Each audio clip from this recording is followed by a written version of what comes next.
요즘 여러분 어떤 문제로 고민을 하십니까?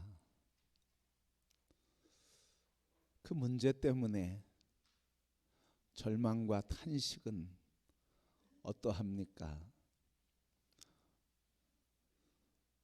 요즘 우리의 절망 가운데 하나님 정직하게 살려 했는데 왜 더 손해만 보는 것입니까?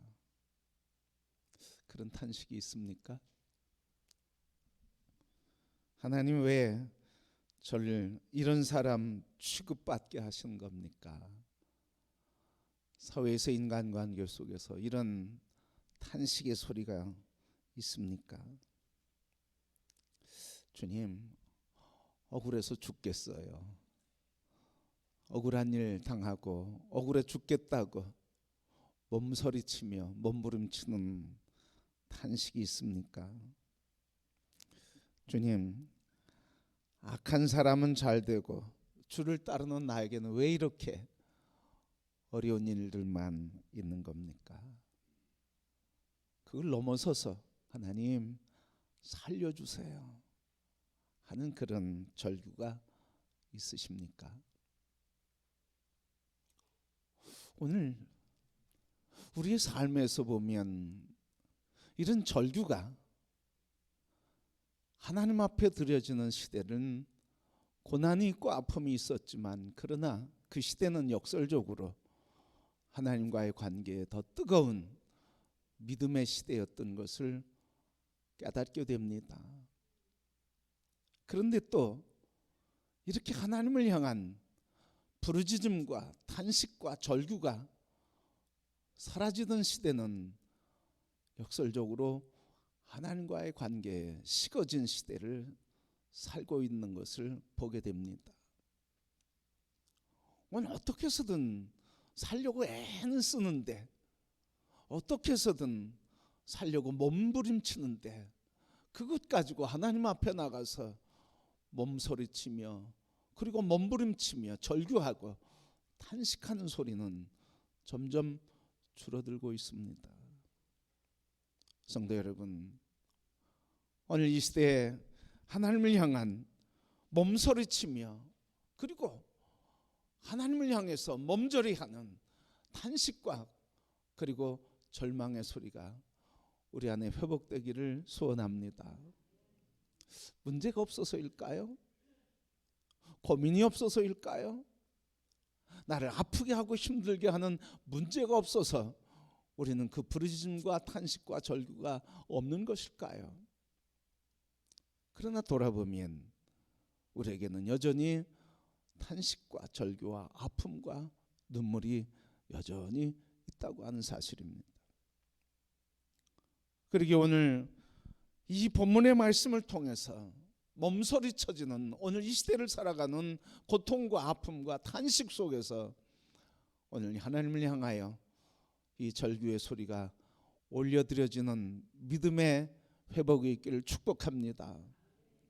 오늘 이 고린도서 베드로전서 이 말씀은 바로 그런 탄식 소리, 탄식의 절규 속에 있는 성도들에게 주시는 편지입니다. 이 초대교회 성도들은 고난 속에서 하나님께 부르짖으며 핍박과 고난 속에 살았습니다. 그들은 사회적으로 소외되며 차별받는 사람들이었습니다. 단지 예수 하나 믿는 것 때문에 그들은 가족에게서 이상한 사람으로, 공동체에서는 세속 문화에 참여하지 않는다고 따돌림 당하며 관계가 끊긴 삶을 살게 되었습니다.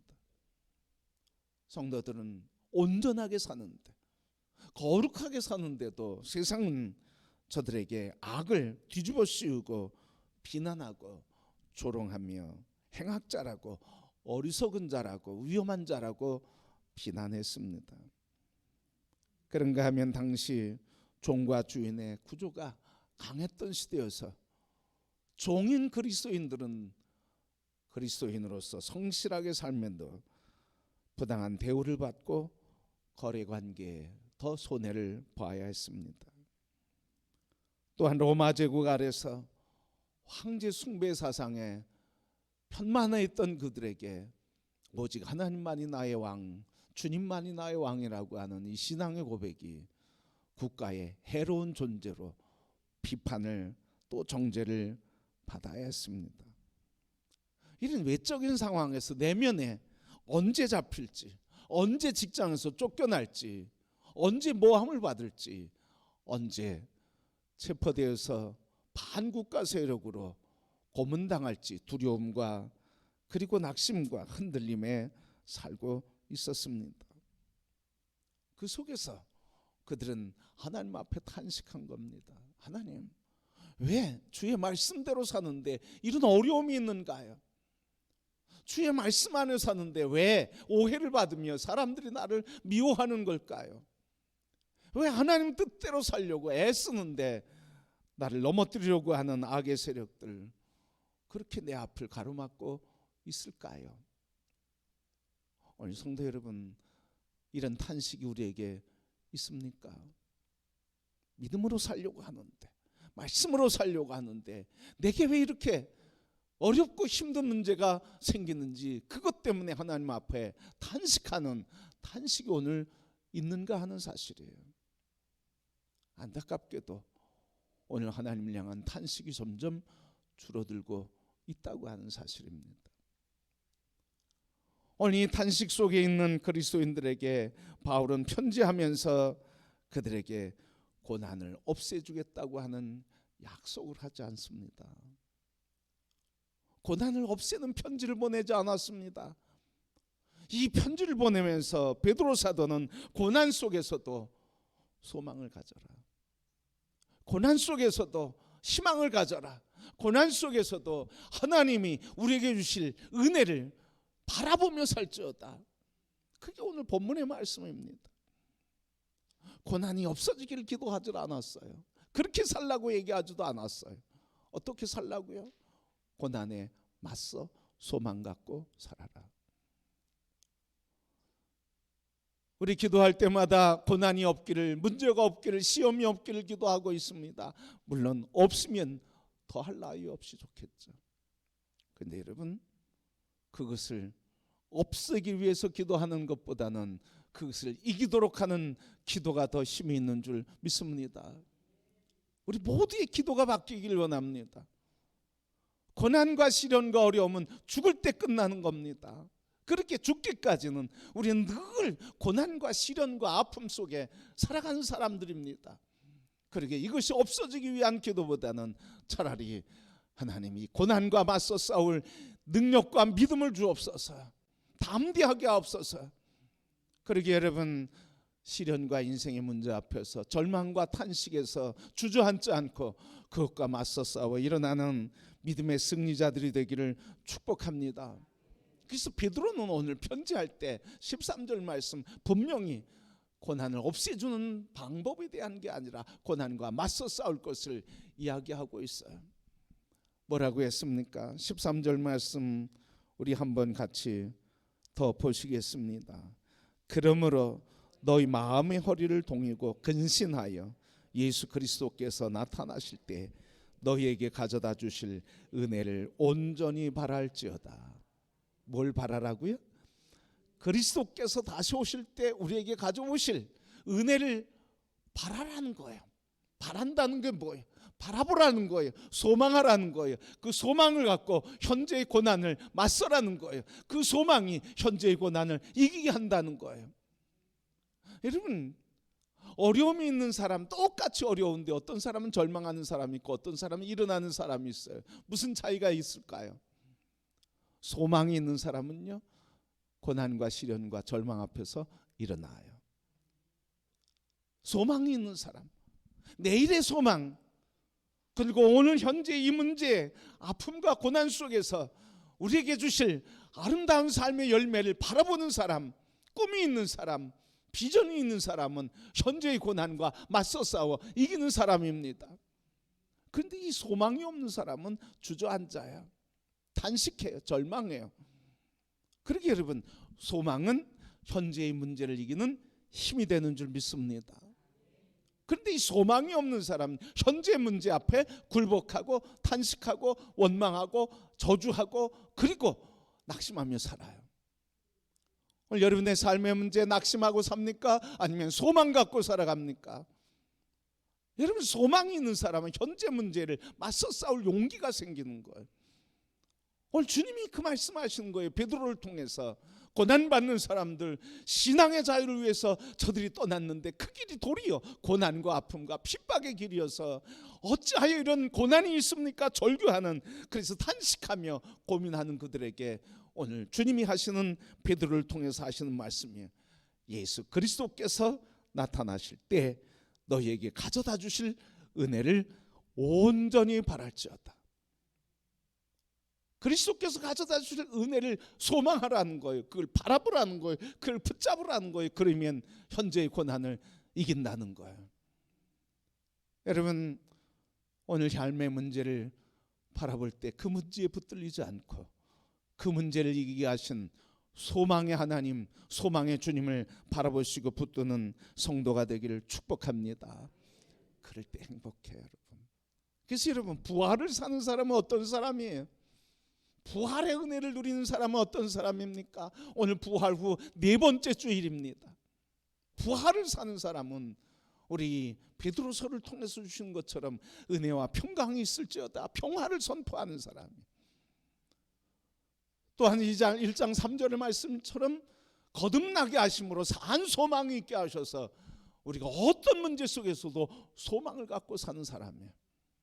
그리고 오늘 말씀을 통해서 부활을 사는 사람은 어떤 사람입니까? 온전한 은혜. 주님이 우리에게 오실 때, 현재 고난받지만 주님이 오실 때 그때 우리에게 주실 은혜의 온전함을 바라보며 사는 사람입니다.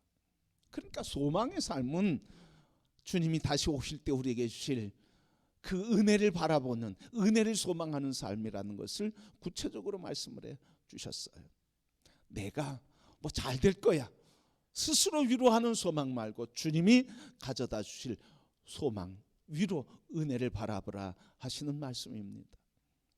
그러게 성도 여러분, 오늘 우리의 삶에 부활을 사는 사람들에게 소망을 갖고 사는 삶은 주님이 값없이 주시는 마지막 날에 주실 은혜를 바라보며 그것을 붙들고 사는 성도라고 하는 것을 가르쳐 주셨으니, 이제 그리스도 예수 안에서 부활을 사는 모든 성도 여러분, 주님 다시 오실 때 우리에게 주실 그 은혜를 바라보며 살아가는 성도가 되기를 축복합니다. 그러면 여러분, 그 은혜는 뭘까요? 우리가 바라보아야 할 은혜는 뭘까요? 그리고 오늘 삶의 문제를 이기게 하는 그 은혜는 뭘까요? 여러분, 우리는 이미 은혜 받은 자입니다. 그런데 오늘 본문 말씀은 그리스도 예수께서 오실 때 주실 또 다른 은혜가 있대요. 우리가 지금 받은 은혜는 뭡니까? 값없이 받은 십자가의 사랑, 용서받을 수 없고 화목될 수 없는 죄인이 예수 그리스도로 인해서 그를 믿음으로써 우리를 죄에서 완전히 자유케 하신, 해방해 주신 구원의 은총을 입은 자들입니다. 그런데 여러분, 구원받은 우리가 여전히 죄의 유혹 속에, 죄의 미혹 속에 넘어지기도 하고 쓰러지기도 하고 탄식하기도 하고 병에 걸리기도 해요. 그런데 주님 다시 오실 때, 우리가 영원히 주님과 함께 사는 영생에 이르게 될 때, 그때 주신 은혜는 뭡니까?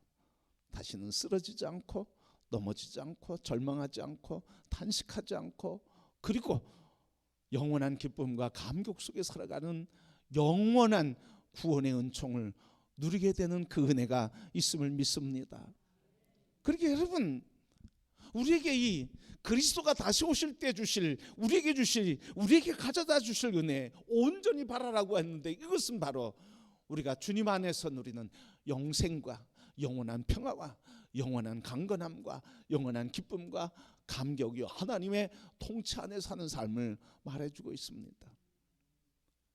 바로 오늘 죽는 것 같아도, 내가 죽는 자여도 부활하신 주님이 나를 살릴 것이고, 그리고 늘 모든 순간마다 나를 지치게 하고 아프게 하는 문제일지라도 주님 다시 오시는 마지막 그날에는 나는 모든 것으로부터 이긴다고 하는 이 소망과 믿음이 현재의 문제를 이기게 하신다고 하는 사실이에요. 오늘 말씀 보니까 특별히 이런 말씀이 있습니다. 예수 그리스도께서 나타나실 때라고 하는 말이에요.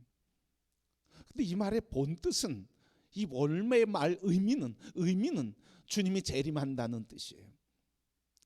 다시 주님이 이 땅에 심판주로 다시 오실 거라고 하는 말이에요. 그런데 그런 뜻인데 이 단어를 사용한 걸 보면 파루시아라고 하는, 종말이 와서 마지막 심판 때라고 하는 파루시아라고 하는 말이 있는데 그 말로 쓰이질 않았어요. 오늘 이 말은 예수 그리스도께서 당신을 드러내신다고 하는 말로, 단어로 쓰였어요. 다시 얘기하면 예수 그리스도께서 다시 오시는 종말, 그때는 언제라고요? 예수 그리스도께서 당신을 드러내시는 때, 그때 우리에게 가져다 줄 은혜가 있다는 거예요. 바꿔서 얘기하면 오늘 삶의 고난과 시련과 문제, 갈등과 아픔 속에 주님의 뜻이 드러나고 주님의 뜻을 발견하고, 그게 바로 주님이 다시 오시는 그때라는 말이에요. 바로 죽어서 맨 끝에 주님이 다시 오는 게 아니고, 그 주님이 오늘 여기에서 당신의 뜻, 당신의 계획과 뜻을, 그리고 당신을 드러내시겠다는 거예요. 주님의 뜻을, 주님의 은혜, 위로와 평화를 드러내신다는 거예요. 그때 은혜가 있다는 말이죠. 그러니까 우리에게 주실, 우리가 바라는 이 안의 은혜는 미래의 것이지만, 그러나 그 은혜는 현재 주님이 그 은혜를 드러내신대요. 그래서 미래의 소망만이 아니라 그 소망이 현재 어떻게? 그 소망이 현재에는 승리의 기쁨과 위로와 평안이 된다는 말씀이에요. 여러분, 그렇게 미래에나 위로받을 거라고 생각하지 마시기를 바랍니다. 우리의 위로는 미래에 있을 뿐만 아니라 그 미래에 있는 위로는 현재 예수 그리스도께서 늘 날마다 모든 순간마다 모든 일에 예수 그리스도를 드러내심으로 우리에게 위로와 소망이 되고 힘이 되고 승리가 되는 능력으로 우리에게 다가오시는 줄 믿습니다. 그렇게 우리는 날마다 영원한 미래에 살며 날마다 오늘 여기서 주님의 은혜를 누리는 삶이 성도들의 삶이요, 부활을 사는 성도인 줄 믿습니다. 그러게 여러분, 내가 죽으면 천국 가야지, 내가 빨리 죽어서 천국 가야지, 이런 고백할 때 있으시죠? 그때까지 언제 기다리세요? 빨리 죽기까지 언제 기다리세요? 옆에 분에게 얘기해 봅시다. 지금 죽으면 천국입니다. 그렇죠 여러분? 아니, 미래에 죽을 거, 거기도 죽으면 천국 간대. 미래에 죽을 거 지금 죽으면 되지 않나? 그게 십자가 사건 아닙니까? 십자가에서 난 죽었다? 그게 오늘 죽은 사건 아닙니까? 그래서 난 죽었어. 찔러도 아프지 않아. 다른 사람이 나를 미워하고 증오해도 난 괜찮아. 왜? 나 죽고 내 안에 그리스도가 살고 의가 살고 평화가 살고 사랑이 살았으니 날 미워하는 사람도 뭐 하게 돼? 용서하고 사랑하게 돼. 이게 부활을 사는 사람들의 모습이에요. 목사님, 그건 예수님만 하시는 거죠? 저랑은 상관없는 일이에요? 아멘입니까? 아니죠 여러분. 예수 그리스도께서 순전한 인간이셨어요. 그럼에도 불구하고 그분이 그렇게 본을 보여주셨어요. 그리스도 안에서, 성령의 능력 안에서 부활의 삶을 우리에게 본을 보여주셨어요. 왜? 부활의 삶을 사는 사람, 주의 영이 계신 사람, 그렇게 살 수 있다는 것을 실제로 보여주신 줄 믿습니다. 그러게 여러분 자신에게 얘기하세요. 현재 문제와 고난과 아픔 속에 비난과 절망과 탄식하지 말아라. 오늘 주님이 말씀하신 그 은혜를 내게 주신다. 여러분, 이 믿음으로 살아가기를 축복합니다. 그래서 이 주님 다시 오실 때 우리에게 주실 은혜를 갈망하며 살아라고 이야기하면서 그 다음에 하는 말씀이 무슨 말씀입니까? 14절부터 17절 말씀을 요약해서 한마디로 얘기하면 그거예요. 하나님이 거룩하니 너희도 거룩하게 살라는 거예요. 그리고 18절 이하에는 믿음으로 살라는 거예요. 하나님을 경외하며 믿음으로 살라는 거예요. 궁금해져요. 왜 이렇게 은혜 바라보며 살라고 이야기하고 그 다음에 경건하게 거룩하게 살라고 했을까? 왜 그랬을까요, 여러분? 시련과 고난과 아픔이 있어요. 나에게 아픔을 주고 미움과 증오를 심어주고 그리고 직장에서 쫓아내고 늘 사람들에게 나를 왕따시키고 삶의 터전에 미움과 증오를 심어주는 그 사람들이 있어요. 그런데 주님이 뭐라고 그래요? 베드로를 통해서 거룩해라. 왜 그랬을까요, 여러분? 전 궁금하더라고요. 왜 시련과 고난과 아픔과 탄식과 절망과 눈물 속에 사는, 그래서 이 속에서 인간적인 생각이 나는 그 시대 초대교회 성도들에게 왜 거룩하게 살라고 했을까? 뭐를 끊으려고요? 뭘 끊고 살라고요? 복수의 피해 악순환을 끊으라고요. 여러분, 이게 믿어지십니까? 우리에게 끊임없이 학대하고 끊임없이 비판하고 끊임없이 조롱하며 우리의 삶을 막아선 사람들에게 우리에게 마지막에 남는 건 뭐예요? 인간들이 남는 감정은 뭐예요? 저거 언제 내 손에 죽을 것이다. 복수 아닙니까? 복수. 그런데 주님 베드로를 통해 뭐라고 그래요? 초대교회 교인들이 이런 미혹이 있단 말이죠. 그래서 뭐라고 해요? 거룩하게 살아라. 하나님이 거룩하니 너희도 거룩하라. 바꿔서 얘기하면 뭐예요? 복수하고 싶은 마음, 악으로 갚고 싶은 이 미혹을 끊어라. 그래서 거룩하게 살라는 거예요. 거룩을 이루라는 거예요.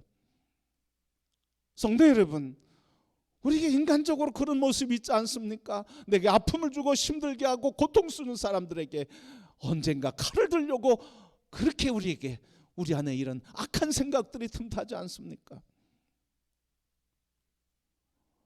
결혼해서 행복하자고 살고자 했는데 마지막에는 미움과 증오로만 남아있어요. 여러분, 악을 악으로가 아니라 오늘 주님이 주신 은혜 안에서 그 은혜를 소망하며 거룩으로 나의 삶의 악순환을 끊어버리는 성도가 되기를 축복합니다. 이게 은혜로 주신다는 거예요. 은혜로. 주님 다시 오실 때 오늘 주님이 그걸 나타내심으로써 우리에게 은혜로 거룩의 삶과 화평의 삶과 소망의 삶과 위로의 삶, 우리에게 은혜를 주시겠다는 거예요. 완전히 구원의 삶을 이루게 해주시겠다는 거예요. 내가 노력해서 착각하지 마세요, 여러분. 내가 상대방보다 나아서 여러분 교만하지 마세요.